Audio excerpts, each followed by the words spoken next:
Oh, I'm so excited, and I'm on my way to meet my next date, my next guest, the naked rower. Oh, I wonder what he will be wearing today. Hello, darling. Thank you. So nice to see you. This program is brought to you by Thermomix. Welcome to Hello, darling.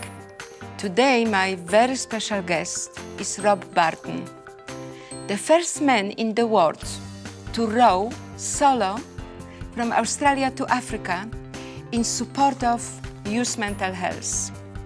I will be chatting to Rob about his journey, reasons behind, and why his aka name is the Naked Rower. Hello, darling. Welcome to my show. Hello, darling. To celebrate your homecoming and your incredible success, in the opening already, we have the Cosmopolitan made for us by Thermomix. Great, lovely, thank you. Cheers. Cheers. Takes only 9 seconds. And 3 to drink. That's very good. Welcome back. Thank you for coming. How does it feel to be the first man in the world? Well, it's something of a relief to have finished, yeah, no, it feels great. And tell me something.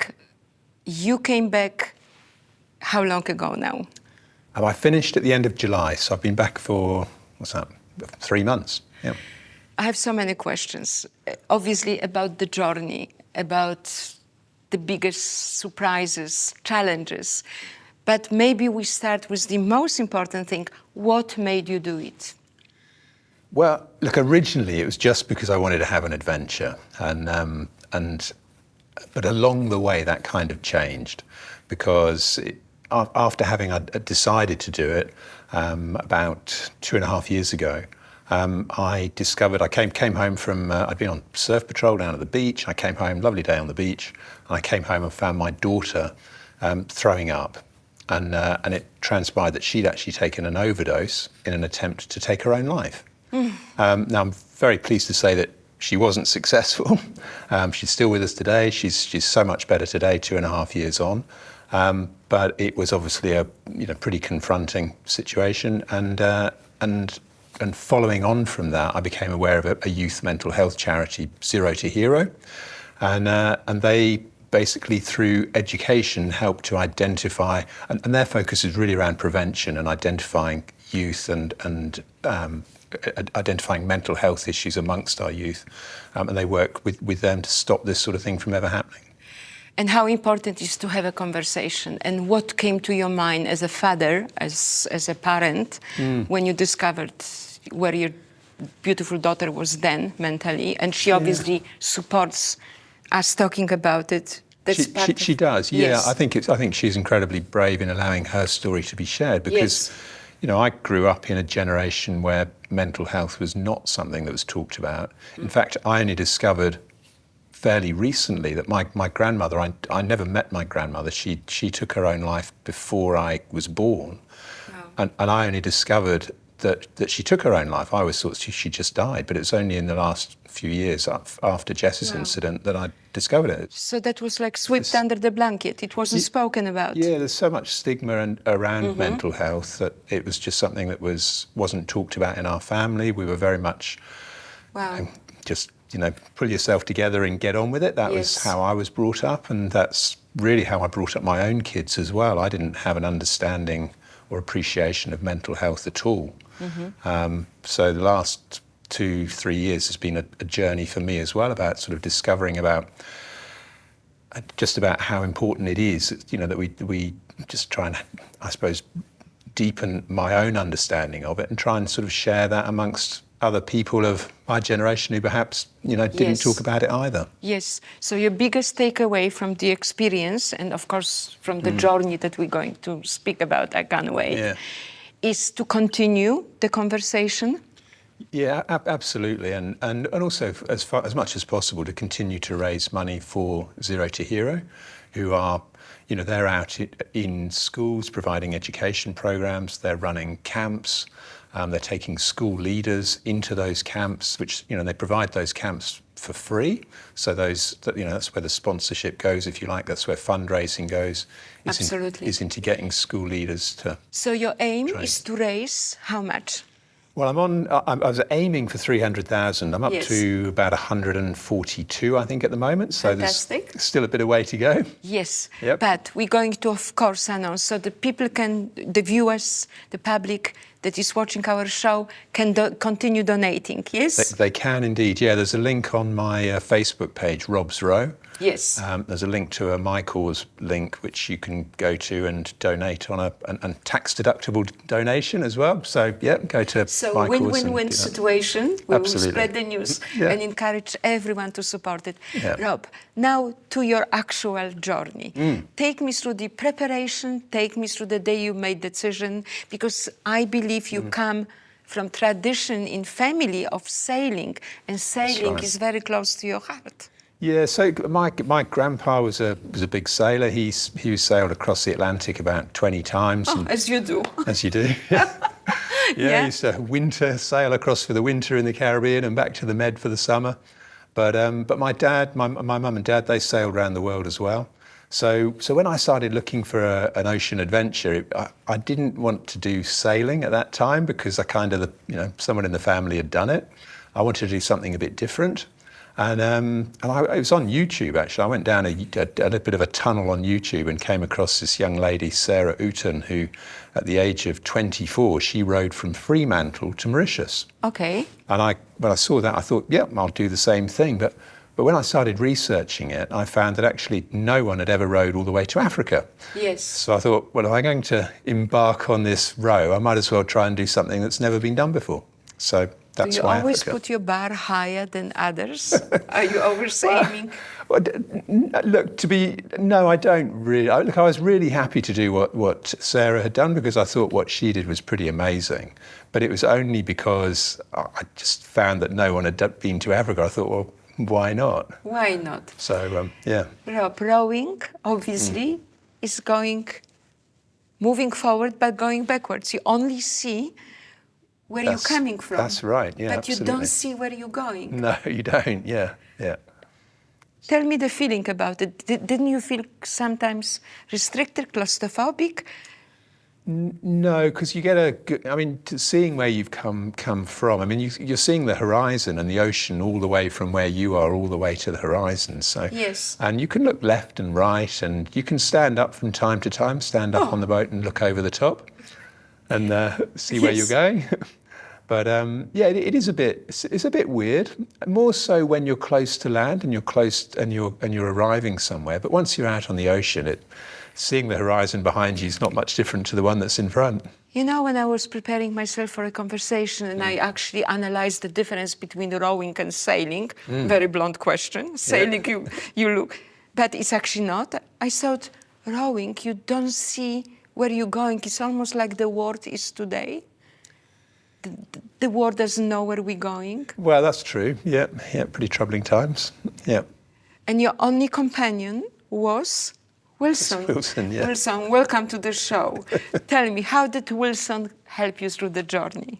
So Wilson was a gift from a family friend. He's for people that have seen Tom Hanks in Castaway, that's where he came from. So he was given to me really as a companion. But I have to say that I did a few stupid videos with him. That was for a bit of fun. Knock, knock. Who's that? Wilson. Wilson who? We'll soon find out if you let me in. Why stupid? Well, because I sort of gave Wilson the persona of somebody off, trying to remember that program, of John Cleese and off his... Wilson, are you okay with it? Trying to remember his program now, but basically it was sort of a Monty Python type... Yes, fantastic. ...type character, and so it was a bit of fun. And seriously now, did you really talk to Wilson? Only on video, but beyond that, I talked to the ocean. Yes. So that was my company. It was. Tell me the biggest challenges. Tell me, please, what happened. So you were supposed to row for How was the initial time frame? Yeah, so based on all of the previous crossings there had been, I was Yes. expecting this to take about 180 days because, based on Sarah's crossing to Mauritius and then other crossings.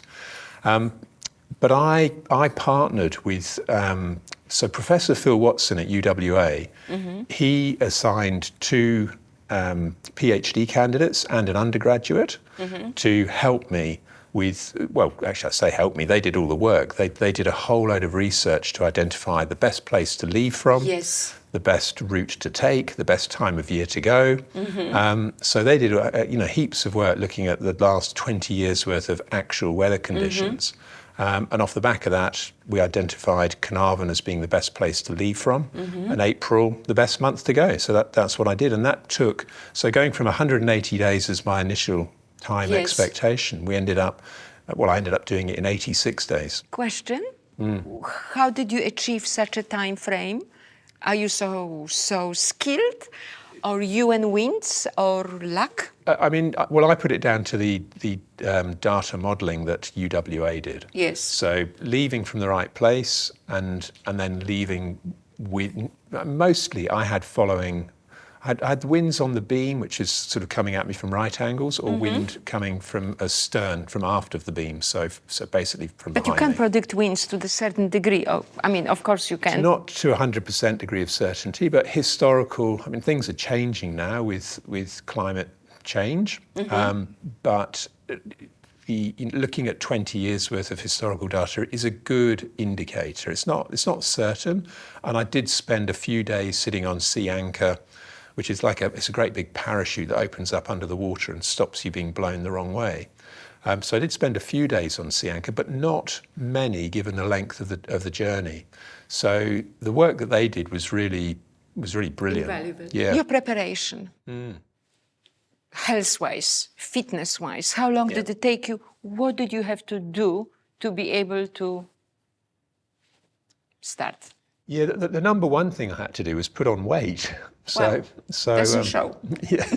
Well, look, my normal weight's around about 75 kilos, and I went up to 98. And how do you go up to 98? What do you eat? Donuts? No. So I tried to keep it Drink reasonably healthy. Cosmopolitan? Yes.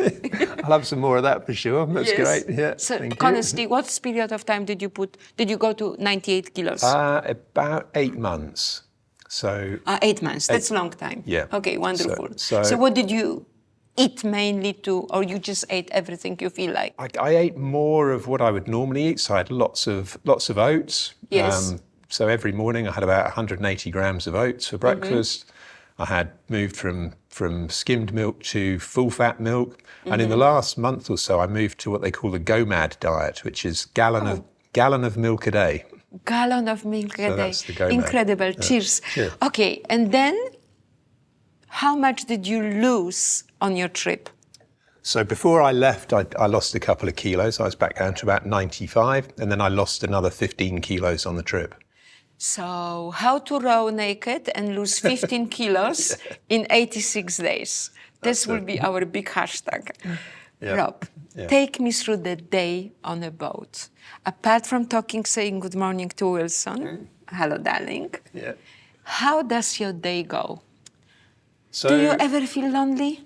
No, I didn't. No, I would rise with the sun, Yes. and I would typically stop rowing at sunset on most days. And then the bit in the middle was really just about eating and rowing all day. So And what do you eat on a... So I took dried food with me, and I just added water to rehydrate that. Yes. Boiling water, and 5 minutes later it was ready to eat. And then I took fruit cake, lots of Jaffa cakes.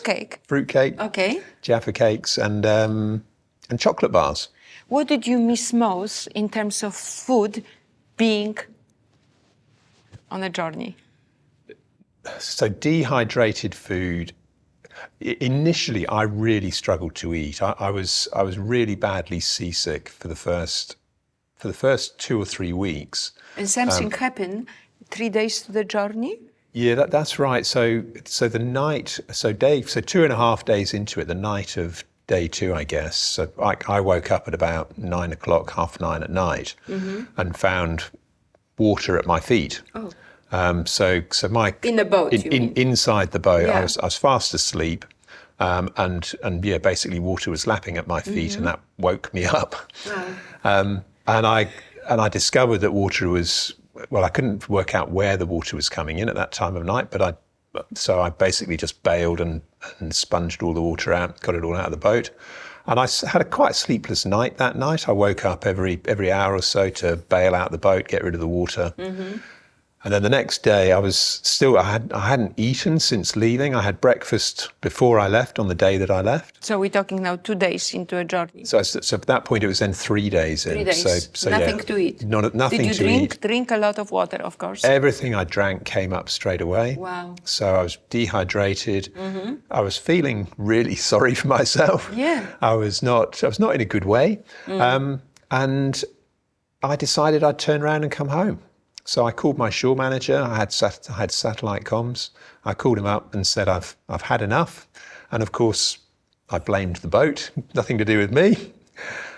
So I blamed the boat. Said the boat's not up to it. I need to come back, make repairs, and probably never go again. And what I didn't was say the that to him, response? but he was great. If he tried to talk me into staying, I think I just would have been even more belligerent and absolutely argued the point. So he just said, "Yep, your decision. You know what's going on out there. I'll see you at Exmouth." So I started rowing back, and about 2 hours into that row back, I sort of had a change of heart. I realised that actually I was doing this for a reason that was much bigger than me. I mean, I wanted an adventure, and 3 days adventure was enough. I'd tick that box. I was ready to throw it all in. But I turned around, decided I was doing this for Jess, for my daughter, and also I was doing it to raise money for charity. So those 2 reasons were enough to get me to turn around and carry on. And it's really funny how, when you make that decision, how your mindset changes, because having decided to carry on, suddenly I was able to find where the boat was leaking. I had a couple of leak problems. I was able to get those resolved, and, suddenly things were better, and I was able to make it through. Yeah.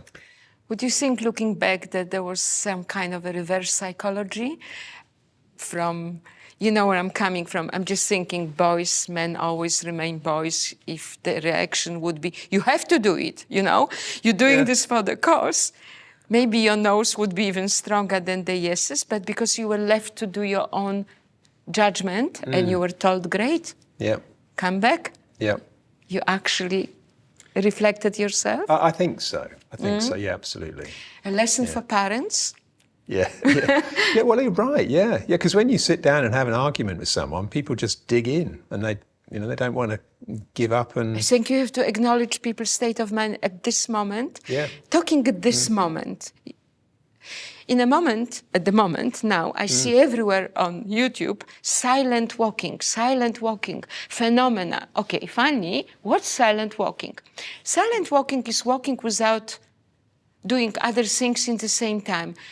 Being now, being here. I go, where is freaking the phenomena of it? I was thinking about your journey. In a way, it was silent rowing. it was, yeah. What was your relationship with the ocean? So, You're afraid of it. The waves are coming. But on the other hand, it's your only partner, apart from Wilson, on the journey. I found myself talking to the ocean, mostly cursing it when it would just dump itself on me, and you just sometimes it was quite refreshing, but it was always came as a shock. Of course. So most of it was cursing the ocean, but it was something to talk to, and it was consistently changing and evolving, and there's no 2 waves that are ever the same. It's just just billions of waves out there, and every one of them is different. So it's quite I found it quite a warm environment, a welcoming environment. I mean, quite threatening as well. Sometimes you'd be on the boat and you would hear these huge, great big waves breaking. And it was the fear of them breaking on the boat that was was greatest when they did actually break on the boat. I had a couple of times where I was capsized and thrown into the ocean. Really? But once that happens, it's kind of, you just take it in your stride. You swim back to the boat, you get back on board, and you carry on. But when it's 50 meters away and you've got a massive, great big wave breaking, the fear of that happening on the boat is much worse than when it actually happens. So what do you think about holiday when you row? Do you think about your life? Do you think about jazz? Do you think about course you're doing? Or do you just flow and get embraced by the ocean? How does it work? I know each day is different. Yeah, a real mix of all of that. Yes. So absolutely. There are times when you get to the end of the day and you just think, what have I thought about? The day's just gone and I can't remember any of it. But absolutely, there are times where I'd be sitting there thinking, what am I going to do next? What's my next challenge going to be? How am I going to, is it going to just be work and so on? And so, yeah, there were lots of everything, So family. determination. Do you think you're very brave? Because I think you're so brave. No, I think it's more about, I think it's one of those things that anyone could do if they want to and if they are persistent. And I think that's so true of so many things in life. I think if you persevere, you will get there. You might fall over a few times. I mean, look at, toddlers learning to walk. They all get there eventually. They a few bruised knees and so on, but they persist and they get there. And I think, we've got there's a lot we can learn from. You had temptations. You weren't allowed to have a croissant from you were, yes? Right. Yeah. Yes? So, yeah, oh my gosh, tell me. So that was day, I think it was day 62 or 59, I can't remember now. But that was a few weeks into it anyway. And I was woken up at about, with the sunrise, I was woken up with this really sort of deep, throaty engine, which shouldn't have happened because I've got a navigation system on board the boat that gives me 24 minutes warning if a boat is going to come within 500 meters. Yeah. And so hearing this engine noise with no alarms, no warnings was pretty alarming. So I stuck my head out of the hatch, and there about 200 meters away was the Mauritian Coast Guard. And they'd switched off their transponder that would have told me that they were coming. They were running in dark mode, and they were literally 200 meters away. And I switched my radio on, called them up, and they just wanted to know where I'd come from, where I was going. Yes. You say, I know where I come from, I don't know where I'm going, so because I'm going backwards. Yeah. And the croissant story? So, well, that's it. So after we'd been through the formalities, they discovered I'd been at sea for 8.5 weeks. They offered me fresh food and croissants and fruit.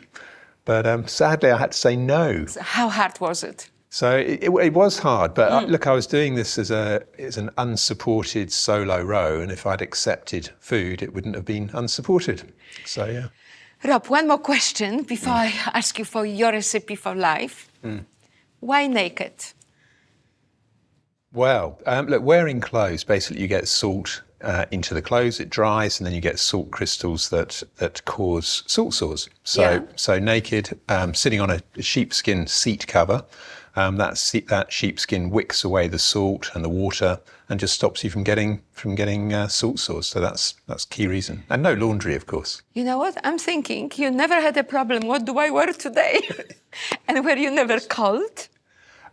So very rarely. Mostly the sea temperature out there is about 24 degrees, and so the air temperature is about 24 as well. And who puts sunblock on your back? So I managed to do that myself with I had an old sock. Wilson? No, not Wilson, sadly. No. Wilson looks pretty sunburned, okay? Yeah. So you managed to put it yourself. Yeah. How do you put sunblock back on your back yourself? So I had an old sock, and you just put loads of sun cream on the sock and just pull one end to the other. Ah, clever. It's like a towel. Okay, such tips are incredibly important. Yeah. I need to ask you now, your recipe for life. Recipe for life, I guess perseverance. It's whatever you set your mind to do, I'm really convinced that if you keep trying to do it for long enough, you'll get there eventually. Even forever? Why not? Yeah. And Rob, if I was to give you now a magic wand, and you have two wishes, one for the world and one for yourself. What would be a wish for the world? Well, I think what's happening in the Middle East at the moment is just appalling. Clearly, Hamas, with their murder of innocent people, I just think is inexcusable. But at the same time, I also think that the response has been on, delivering collective punishment, if you like, to the masses. I also think is inexcusable. So, my wish, I guess, would be for peace in the Middle East. For peace in the Middle East, yes. Yeah. I don't think we could ask for more than that. And for yourself? For myself, it'd be great to find a sponsor for my next venture. So and what's your next venture? So my next venture is to have a crack at sailing around Australia non-stop in the fastest possible time, but this time in a sailing boat, not rowing. Yeah. This time seeing where you're going. Yeah. Cheers. Yeah. Good luck with it. Thank you for being Thank you. on my show. Thanks, Barbara. Thank you. Thanks.